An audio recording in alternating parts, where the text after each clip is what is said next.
మానవాళికి తీవ్రంగా వేధిస్తున్న సమస్యల్లో ఒకటి ఊబకాయం. ప్రముఖ ఆరోగ్య జనరల్ ది లాన్సెట్ నివేదించిన తాజా సమాచారం ప్రకారం ప్రపంచవ్యాప్తంగా స్థూలకాయంతో బాధపడుతున్న 100 కోట్లకు పైగా జనాభాలో 88 కోట్ల మంది పెద్దలు కాగా 15 కోట్ల 90 లక్షల మంది పిల్లలున్నారు. తొంగా, అమెరికన్ సమోవా ప్రాంతాల్లో మహిళల్లో ఊబకాయం సమస్య తీవ్రంగా ఉండగా పురుషుల్లో ఊబకాయం సమోవా, నౌరుల్లో ఎక్కువగా ఉంది. ఇక భారత్ విషయానికొస్తే భారత్లో ఊబకాయం సమస్య వేగంగా పెరుగుతున్నట్లు అధ్యయనాలు చెబుతున్నాయి. 2022 నాటికి దేశంలో 5 నుంచి 19 ఏళ్ల మధ్య వయసు గల 1,25,00,000 మంది ఈ సమస్యతో బాధపడుతున్నట్లు ది లాన్సెట్ జనరల్ తెలిపింది. ఇందులో 70 లక్షలకు పైగా అబ్బాయిలు, 50 లక్షలకు పైగా అమ్మాయిలు ఉన్నట్లు వెల్లడించింది.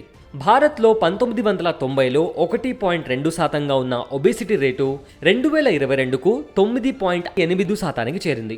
2022 వరకు 4 కోట్ల 40 లక్షల మంది మహిళలు, 2 కోట్ల 60 లక్షల మంది పురుషులు ఊబకాయంతో బాధపడుతున్నారు.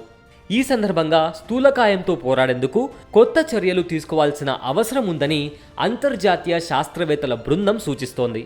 ప్రపంచవ్యాప్తంగా 1990లో 195 మిలియన్ల మంది ఒబేసిటీ బాధితులు ఉంటే 2022కు ఆ సంఖ్య 1 బిలియన్ దాటినట్లు వివరించింది. ఇందులో 88 కోట్ల మంది పెద్దవారు, 15 కోట్ల 90 లక్షల మంది పిల్లలు, యుక్త వయసు గలవారు ఉన్నారని స్పష్టం చేసింది. అంటే ప్రతి 8 మందిలో ఒకరు ఒబేసిటీతో పోరాడుతున్నట్లు గణాంకాలు చెబుతున్నాయి. గత 30 ఏళ్లలో పోషకాహార లోపంతో బాధపడుతూ తక్కువ బరువు ఉన్న వారి సంఖ్య క్రమంగా తగ్గుతూ ఊబకాయాల సంఖ్య పెరగడానికి కారణం అధిక పోషకాహారం తీసుకోవడమే కాకుండా పోషకాహార లోపం కూడా కారణమని లాన్సెట్ పేర్కొంది.